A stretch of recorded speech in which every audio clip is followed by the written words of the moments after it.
The Messiah said, "When you come to know yourselves, then you will become known, and you will realize that it is you who are the sons of the living Father. But if you will not know yourselves, you dwell in poverty, and it is you who are that poverty." Ang tatanong lang po namin regarding po sa upcoming na ano po, priest, Day of Atonement po. Meron po kasi kaming kapatid priest na willing pong sumama sa coronation po. Siya po ay may hindi po siya pwedeng mag-fasting kasi meron po siyang sakit sa ulcer po. Tsaka meron din po kami mga kasamahan priest sa Kawan na nag-half fast po during our previous celebration po sa Day of Atonement po. Dapat po ba okay lang po ba na sumama sila priest or ano po yung may sasuggest niyo po sa amin po? Maraming salamat priest. Yung mga provisions, yung mga exemptions, still applied yun. Walang nagbago. Nire-require lang natin na mag-fasting. The way is na ginagawa natin even without the coronation. So yung mga hindi pwede mag-fasting, exempted po yan.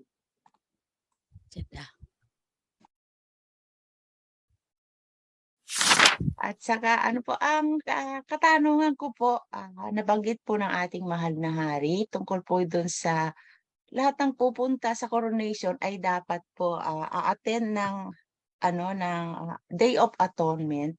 Doon lamang po ba ang gaganaping Day of Atonement ay doon lamang po ba sa Mount Zion po sa Laguna? Yun po ang tanong ko, mahal na hari. Okay. Yung atonement is preferably yung mga atin dapat nasa Laguna. Kasi may mga doon natin gagawin ang briefing tungkol sa event. Kasi pagka hindi wala sila doon, bubunggo-bunggo sila. Doon namin ibibigay ang mga gate pass, etc. etc.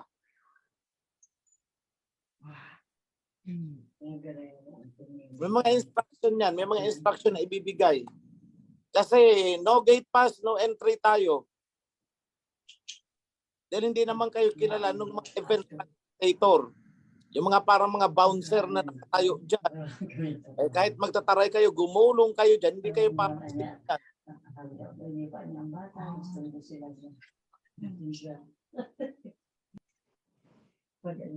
So, after the event, so pagpunta ninyo, dapat dala na ninyo yung mga susuotin ninyo. May mga dala kayong ekstrang sinulid, karayom, aspile. Kasi usually, ang mga ganun, biglang natastas, yung susuotin. Dala kayo ng rugby, yung mga ganun, biglang natuklap ang sapatos. Yung mga ganung bagay. Kasi pagka ganyang mga event, alam naman ninyo yung mga ganun, di ba? May mga program naman na a-attend. Nawakwak, sumabit, nasabuyan ng ganito. O dapat prepared kayo sa mga ganung small nuances na mga ganun. How to handle it. O yung may mga ano dyan, yung mga nag-LBM, dala kayo ng pang anti-LBM ninyo, may diatabs kayo. In short, dapat ano yan, intact yan. So we're still thinking about yung sa inumin. Kasi ideally, lahat ng inumin is manggagaling sa loob. Walang pwedeng magdala ng likido mula sa labas. Baka mamaya ang laman ay asido. Kaya na, Vertel, kung masingitan tayo.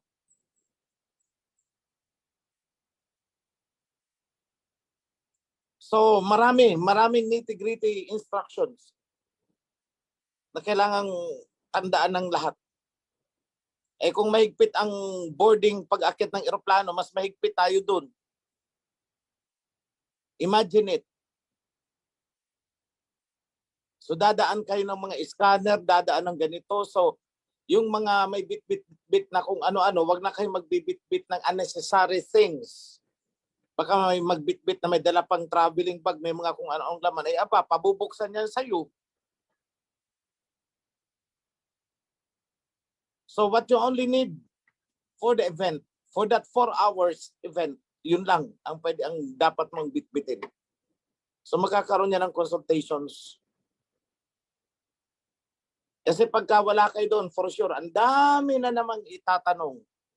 Event itself na, tanong dito, tanong doon. Eh baka wala ng personnel na sasagot sa inyo. Kasi ang haharapin ninyong mga tao dyan, kung ano ang task nila, gagawin nila. Yung mga exemptions, I don't think makikater natin yan. Kasi pag sinabi natin huwag papasukin, may ganito, may ganon, they will do it regardless kung sino ka kasi hindi ka naman nila kilala. Magpapakilala ka, ako ang sisi ng ganito. Kilala ako ni King OSC. Eh anong gusto mo? Tawagin ako doon, lumabas para sabihin doon sa guard na, ay oo, papasukin mo yan, kilala ko yan. Wala pong ganon. So please, attend the orientation. Ang tanong ko po, mahal na hari, kung si Lucifer o si Satanas ay nangarap na maging hari noon sa langit, nakasama niya pa noon yung mga anghel at ang Abay-Hawa at Misaya-Hawa siya. At sabi nga dito sa Revelation 12 verse 9, at inihagis ang malaking dragon, ang matandang ahas, ang tinawag na Diablo at Satanas, ang dumaya sa buong sanlibutan. Siya ay inihagis sa lupa at ang kanyang mga anghel ay inihagis kasama niya.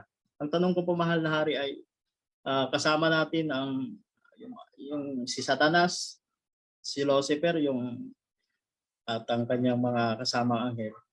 Dito sa sanlibutan, mahal na hari, ay itong si Satanas ba ay naging hari? Kasi nahangarap siya noon sa langit na maging hari at mapantayan ang Abay-Hawa. Ay naging hari ba ito sa kapanahunan natin ngayon, itong si Satanas, mahal na hari? Yan lang po. Yes, in fact, hawak niya ang mundo ngayon eh.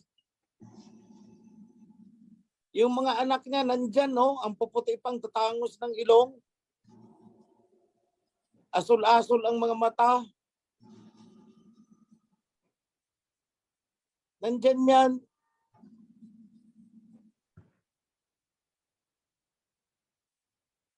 Oh, sinong nandaya sa mundo? Hindi sila yun. Sino ang nagpahina ng mga bansa? Sila yun. Sinong nag-oppress sa atin? Sila yun. O historically, tingnan mo, sino bang oppressors? O di sila, ang mga kampo ni Satanas. Mga anak ng Diablo. Eh kung ang Messiah nag-manifest in flesh, eh ganun din naman sila eh. They are in flesh.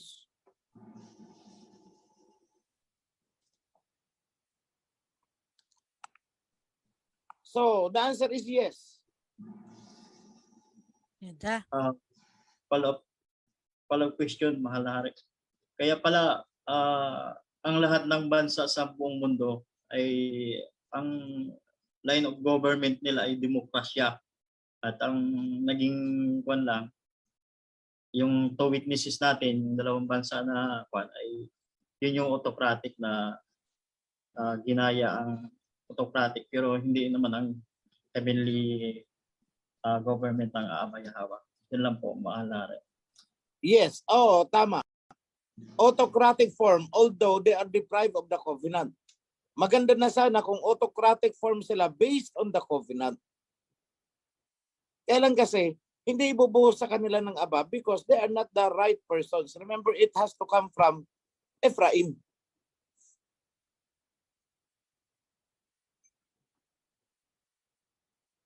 Okay, I hope I satisfied your question, bro. Magandang hapon po. Ang tanong ko po, nabanggit po kanina ng ating mahal na hari ang regarding sa sa ID na gagamitin doon po sa sa atonement or sa coronation po.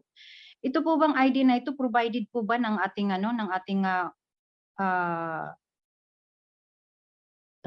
yung ating dito sa Oferio, or provided lang ng yung magagawa lang ng sariling ID mo, or yung ID mismo from like for example dito sa Hong Kong, gamit namin dito is may Hong Kong ID po kami. Yung po ba okay na para ipakita na yun ang gagamitin namin para ipakilala na kami si ganon? Salamat Okay. po. Yun po ang katanungan. Okay, ganito. Alam ko naman, kung sa ganyan, baka ang may ID lang is yung kung sino ang resident dyan. So sa akin is, siguro ko, kung anong ID niyo na passport, you have to present that in exchange of the internal ID na gagamitin as gate pass. Pero ginagawa pa po yung ano na yan, yung protocol niyan kung paano gagawin. Binigyan ko lang kayo ng overview just to emphasize how important it is to prepare ahead of time.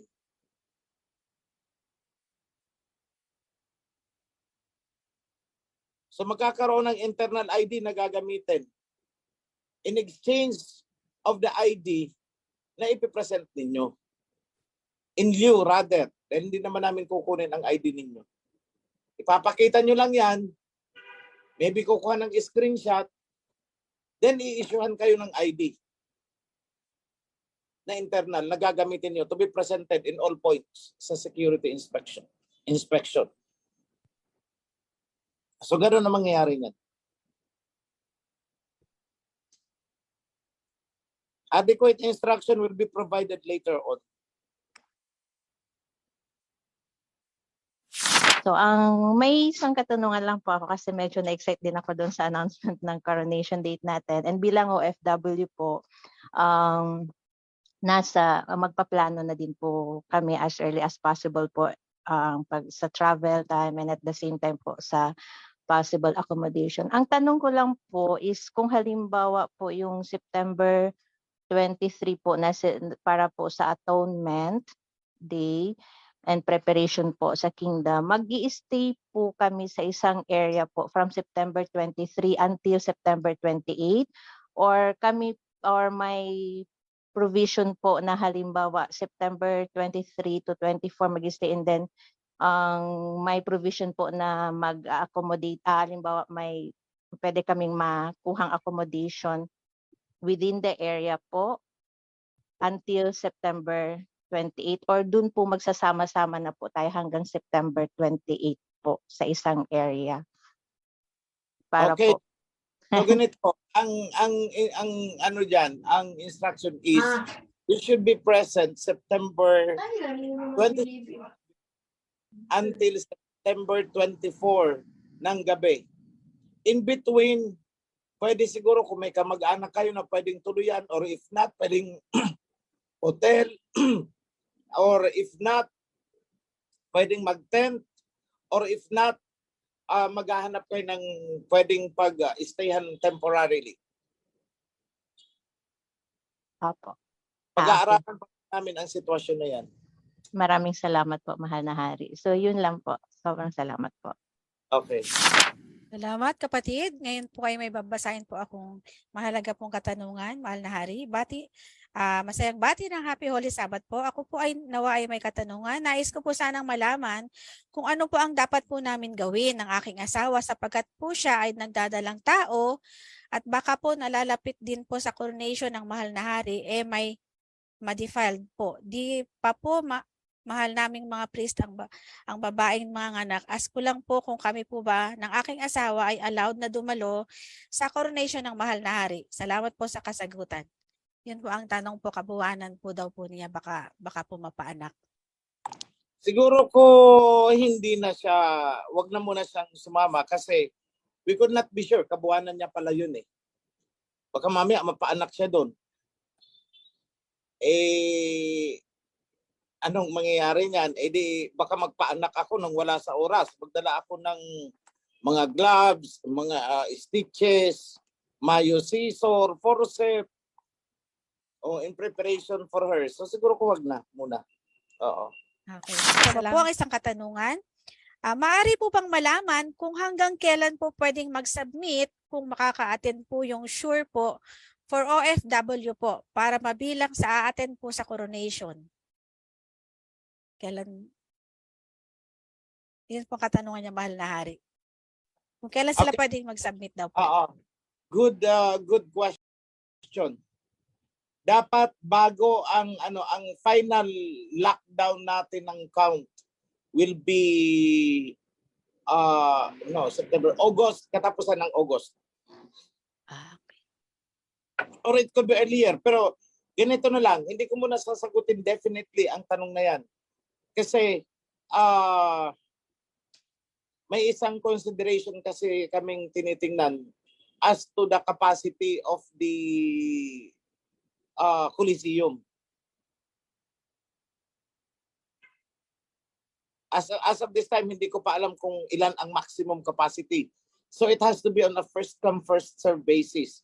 Pag hindi naka-enroll, definitely cannot be admitted. Po, may question po ulit dito. Anong araw po ang Feast of Tabernacle this 2023 daw po? Ito po ang katanungan ng isa po nating kapatid. As to that, hindi ko man ipaparelease ang information. Pero kung alam ninyo ang Torah, how many days after the Day of Atonement, di alam na ninyo kung kailan ang Feast of Tabernacles, di ba? O ilang days from the Day of Atonement, tsaka ginaganap ang Tabernacles. O anyone? 7 days po. Ay, hindi pala. 10 days po.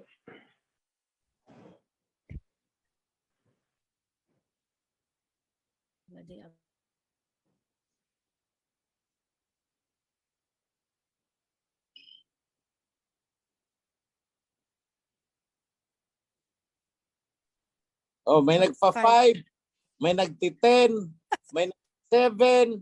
Oh, halak dyan.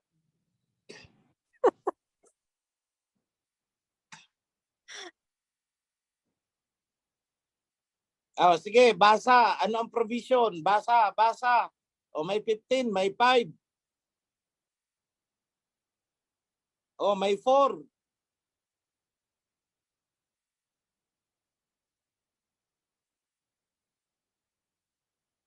Oh, ang marker ninyo dyan is yung Feast of Shofars. Yung Feast of Trumpets. Oh. From the Feast of Trumpets, may counting yon. Day of Atonement, another number of days. Start of Feast of Tabernacles. Oh, sige. Kaya pag alam na ninyo ang Feast of Trumpets, dapat alam na ninyo ang Atonement, alam na rin ninyo kung kailan ang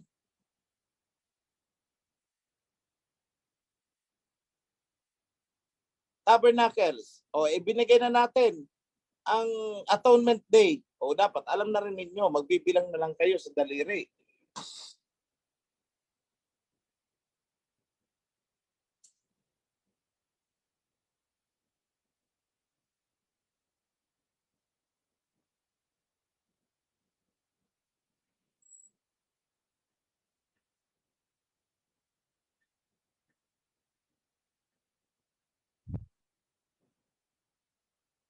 Wala, na silent mode ang chatroom ngayon. Ano ito? Silent mode.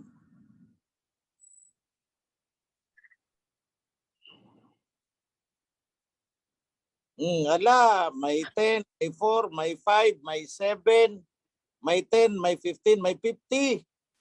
Oh, may 50.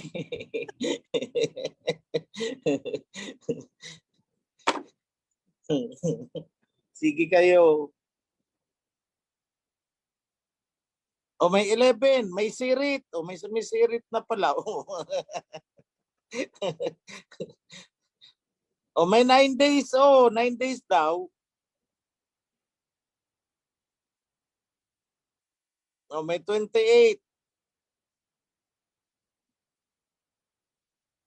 September 28 daw. May 5 days from Atonement.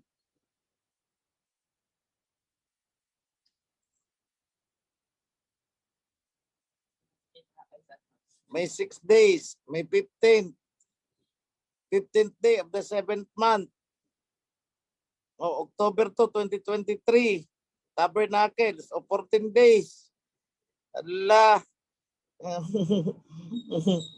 20 daw. 3 days. 3 days after atonement. Sige kayo.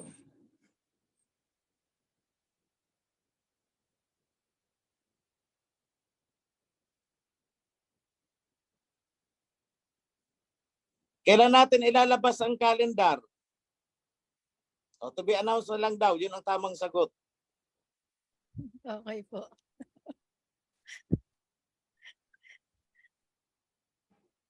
Maraming maraming salamat. Date po ang start ng Feast of Tabernacles. September 28 po ang start.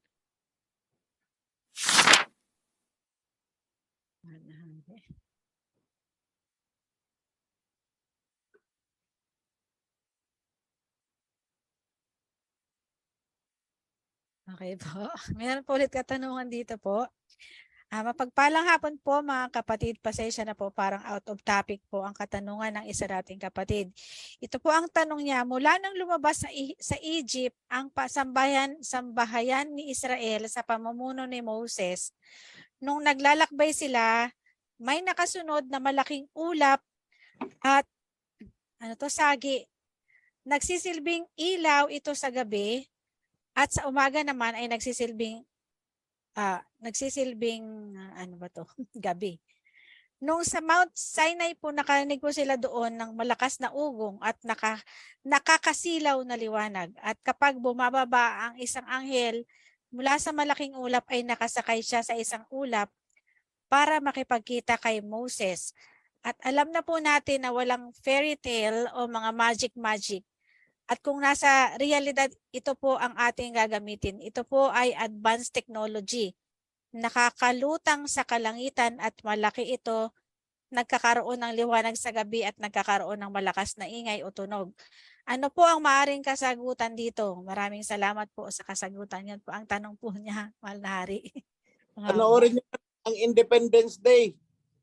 Ayun. Yun po, kapatid. Panoorin nyo ang Independence Day. Yung sasakyan lang, ha? Okay po. Yan po ang sagot, kapatid. Panoorin po ang Independence Day po sa video po ng ating mahal na hari. Ito po ang tanong po. May tanong po ako. After po ng coronation, mayroon pa po bang events daw po? Meron pa po na bang gagawing event po after the coronation po, mahal na hari po?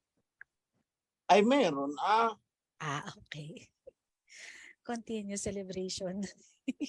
2-week celebration yan eh. Wow. Ganda. Meron pa daw po, kapatid. May nagbigay na nga ng 10 baka eh. Paano kaya uubusin niya? Wow. Okay, kapatid na 10 baka. Ay, sorry. 5 mesa ng prutas.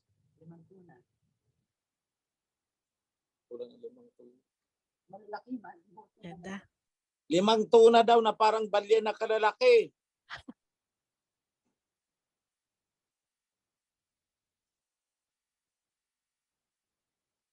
Basta ako galunggong ang gusto ko. Okay po. Meron po akong nabasang katanungan kung pwede daw po ang isama ang mga bata po, mahal na hari. Ganito, conforme sa edad siguro yun ang hindi pa natin nagagawa ng policy. Pero if ever maglalagay tayo ng isang section para sa mga mothers with children.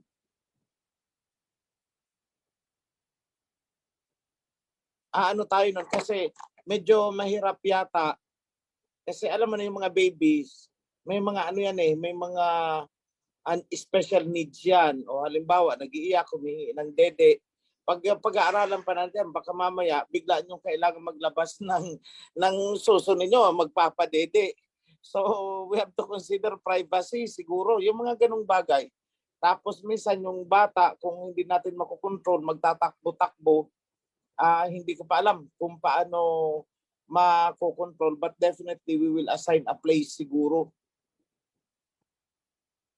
Pag-aaralan pa yan ng event coordinator. By the way, meron na po tayong bagong ministry. The Ministry of Ministry of Events. Okay. Ministry of Events Mobilization Management. So, kakikreate lang po ng ministry na yan nung last week yata, no? Last week. Oo. So, katatalaga lang natin ng minister para dyan, and nasa policy development pa lang sila. So, i-announce ko na rin ito, yung mga new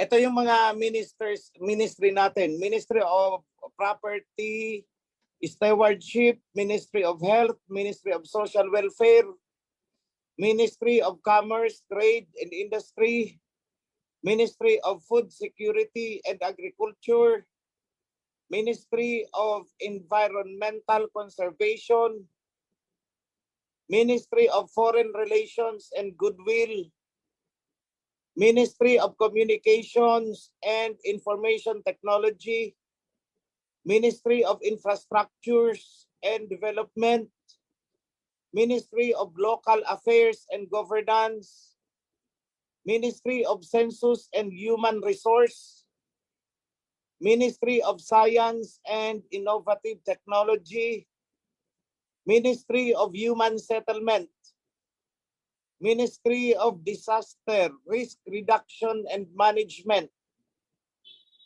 Ministry of Information and Public Relations, Ministry of Logistics and Transportation, Ministry of Overseas Workers Affairs. So sa mga OFW, we have created a ministry for you. Ministry of Energy Development,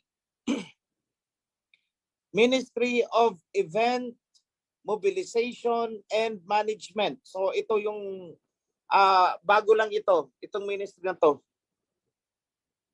Then we have Sergeant at Arms, yung head. Governor of Mount Zion. Then we have the Corporate Secretary of the Foundation. Hindi attendance pala ito. Hanggang lang doon sa mga ministry. So ang bago is Ministry of Commerce, Trade and Industry. Na-modify ito kasi dati may kasali dito ang livelihood. Ministry of Food Security and Agriculture, pinagsama natin. Inihiwalay natin ang environmental conservation. Then we have Foreign Relations and Goodwill. Ang bago pa is the Ministry of Human Settlements. O kaya kayong mga nag-ano-ano diyan ng mga gustong posisyon ng lupa, kung saang lupa na poposisyonan ninyo na walang alam ang ministry na to, you are doing it on your own. Kasi dito may lawyer na humahawak dito sa ministry na to. So hindi po basta-basta yung pag-a-acquire ng lupa. Kailangan dumaan niya sa tamang ministry. Human Settlements. Ito, bago din itong Disaster Risk Reduction. Yung counterpart ito ng NDRRMC. Something like that. And bago din lang itong Ministry of Energy Development.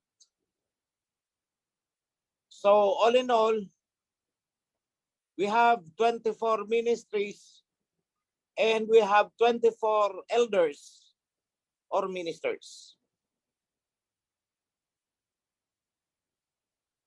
Maraming salamat po, Mahal na Hari. Ngayon po, meron pong tanong po ulit dito. Tanong ko po, Mahal na Hari, pwede po ba maka-attend yung naka-line up pa lang po sa Joshua? Sa coronation po? Kung hindi pa siya pasok sa kawan, hindi pa. Yung mga naka-line up pa lang sa Joshua for admission for baptism, hindi pa yan pwedeng isali. Dapat baptized. At isa pa po, happy Sabbath po, Mahal na Hari Ofirio. Tanong ko po kung kailan po yung distribution ng Torah. Gusto na po makabasa ng Torah. Salamat po at Happy Natal Day for PM Priest Sinin. Shalom Yada. We are doing our best na mai-distribute ang Torah during the event itself. Yun ang take-home gift ninyo. Welcome gift from the kingdom. Wow. Hello, kamusta ho sa inyong lahat? Ang tanong ko lang ho is, gagawin ho ba nating parang Great Wall of China yung surrounding? Sana make sense din yung tanong ko. Surrounding po ng alin? Like lahat ng lupain, di ba surrounding ho ng parang Great Wall of China? Like may mga walls sa surrounding ng napapalibutan, yung may mga tower. Sana make sense Well, yung tanong. I don't think nakagear na tayo sa ganong vision. Wala pa kaming plan na ganon. Okay. So katulad nung sinaunang panahon nung sa China ho, pag meron hong trouble sa isang area, maglilit ho sila ng light para malaman nung sa pinaka main kung saan merong problema. Sana make sense. Bro, yung ganon is hindi na kailangan kasi may modern technology na tayo, may radyo na tayo ngayon para lang i-alert yung mga concerned na security. So hindi na natin kailangan light ng fire or what. Okay, maraming salamat po. Pagpalang gabi po, umaga sa ating lahat mga kapatid at higit sa lahat sa inyong mahal na hari, aming kamalan. Ang tanong ko po, mahal na hari, nabanggit nyo na lalabas po kayo upang ipamahagi at ipakilala ang corrected Torah. Ang tanong ko po ay, yung lahat po ba ng 7 assembly sa Asia, aming kamalan ay, lahat yun po ay under sa covenant ni Abraham na mga tulian? Yun lang po. Yes. We will be under one covenant. Yung 7 assemblies na mabubuo. Sinen, tanong ko po sana kung hindi po ba defile ang idodonate sa temple kung ang income ay galing sa own business na nataon sa Sabbath day. May out of home care business po kasi ako minsan yung respect care ay usually natataon ng Saturday. At yung income po ay gusto ko maipon para sa temple. Kung ang income po ba ay pwede i-donate sa temple. Yan po ang katanungan po niya. Saan galing yung income? Bali po, meron po siyang home care po na yung Saturday, nag-ooperate po siya ng Saturday. So, eventually, meron pong kita yon sa araw ng Sabbath. So, tinatanong po niya yung kita po ng araw ng Sabbath ng home care niya kung okay lang daw po na mag-donate po siya from there para po sa temple kung hindi daw po ba defile yon. Hindi naman defiled yung home care Kasi home care is like a hospital. Di naman pwedeng Sabat ka ngayon, shut down. Walang pasyente na pwedeng i-admit. So those are exemptions. Pero kung ang business is diskohan at nagpapadisko ng Sabat, ay hindi pwedeng i-donate ang proceeds niyan. So yan ang kaibahan niyan. Kung may pasugalan ka, hindi pwede ang income niyan i-donate. O ano pa ba? Meron kang kung anong mga pinaparentahan na pwede namang isara during the Sabbath. Pinapaandar mo ang business during the Sabbath. Tapos magdo-donate ka, hindi pwede yan. Pero itong home care, mga respite care, mga rehabilitation center na continuous ang operation at hindi pwedeng i-shut down dahil mga pasyente ang mga yan, mga elderly, yung income mula dyan is allowed po yan na mag-donate sa Sabbath para sa temple. Wala pong actually hindi ko alam kung saan nanggaling yung yung defiled yung donation. Alam ko hindi defiled ang donation. Yung defiled is yung pinanggalingan. Okay po. Just want to make it clear. The donation itself is not defiled. Yung defiled ay yung pinanggalingan. Hindi tayo pwedeng magdala ng handog, that is donation included, kung ito ay galing sa hindi kaaya-ayang source. Kung ikaw ay may hospital, may medical center ka, nag-ooperate yan even during the Sabbath, dumarating ang mga tao, dinala sa emergency room, natural, may mga income yan even on the day of the Sabbath. Di mo naman pwedeng ilibre yan o abunuhan mo lahat ang surgery dyan wala pang 1 week, sarado na ang hospital mo, put-put ka na. So it is understood Dahil may mga binabayaran kang tao, ang kuryente hindi naman tumitigil sa araw ng Sabat. Dire-diretso, kailangan mo ng ilaw, kailangan mo ng ganun. So those are exemptions. I hope that is clear. Hello, mapagpalang araw po at blessed Sabbath po, citizens of the kingdom. Ganon din po sa ating priesthood at especially sa ating mahal na hari. Meron po akong dalawang katanungan, mahal na hari. Isa po in line po sa topic, tsaka yung pangalawa po sa pandaigdigang kalakalan po. So unahin ko po muna yung pandaigdigang kalakalan, mahal na hari. If ever po ba na ma-proclaim na po kayo as hari, siyempre magkakaroon po kayo ng communication po sa iba't ibang bansa like Russia or China. Possible po kaya, mahal na hari, na magkaroon po tayo ng exclusive na pag-angkat ng gasolina kung sakaling mahal po ang gasolina dito sa atin. Exclusive po from like for example Russia po, mahal na hari. Yun lang po. Actually, it has to be worked on by the government currently.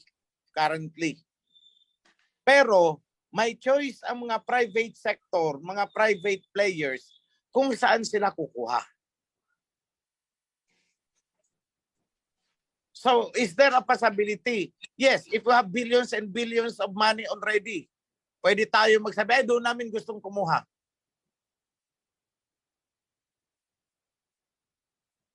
Kasi isang order mo yan, billion yan. If we have that money already, why not? So my answer is yes, possible. Kailangan natin magtayo ng sarili nating oil refinery. O doon kami kukuha. Gusto namin sa Russia kasi mura. Minus political issues. Naghanap lang tayo ng mura. Nothing more, nothing less. Eh di pwede. We have the money. There is the supply in the market open. Doon tayo bumili. Eh kung ang presyo sa Shell ay 80 pesos per liter, ibenta natin ng 50 pesos per liter dahil mas mura nating nakuha, so be it.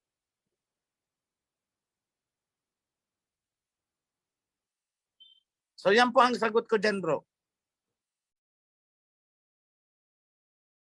Pa-unmute po, kapatid. Nakamute po kayo. Salamat po, mahal na hari, sa inyo pong kasagutan. Ang pangalawang katanungan ko po ay about po doon sa pagiging righteous po. Kung sakali man po may mga righteous po outside the kawan ng mga tao, ano po bang magiging pagpapala ng ating alahayam sa kanila na wala po sila sa covenant? Bro, Yun lang. ang linawin ko lang sa'yo kung ano ang definition ng righteousness. Ang righteousness po, hindi makukuha ng mga taong wala sa covenant. Kasi ang nagbibigay ng righteousness ay ang covenant. So pag wala ka sa covenant, hindi ka righteous. Kahit anong gawin mong bait-baitan, doon ka babagsak sa sinabihan ng doon sila babagsak sa sinabi ng Messiah na magsilayo kayo. Hindi ko kayo kilala. Kasi sabi nila, mababait naman kami, nagpapagaling kami, tumatawag din kami sa pangalan. Pero ayaw nila ng covenant. So anong sagot ng Messiah? Hindi ko kayo kilala. So ibig sabihin, kahit anong gawin nila, hanggat hindi sila nagpapasakop sa covenant, they can never be called righteous. There is no such thing as righteous outside the covenant. Wala. Because ang nagdi-define kung ano ang righteousness ay ang covenant. Nasa Deuteronomy yan. Matagal ko nang binigay yan. Mga priest, pakibasa yan sa Deuteronomy. I forgot the verse. Na ang sabi doon is, obedience to the covenant laws, that is our righteousness. Ano ang righteousness? Obedience to the covenant. So kung wala sila sa covenant, huwag nyo silang tawaging righteous. Righteous-righteousan lang. Deuteronomy 6:25 po, mahal na hari. Ayan, Deuteronomy 6:25.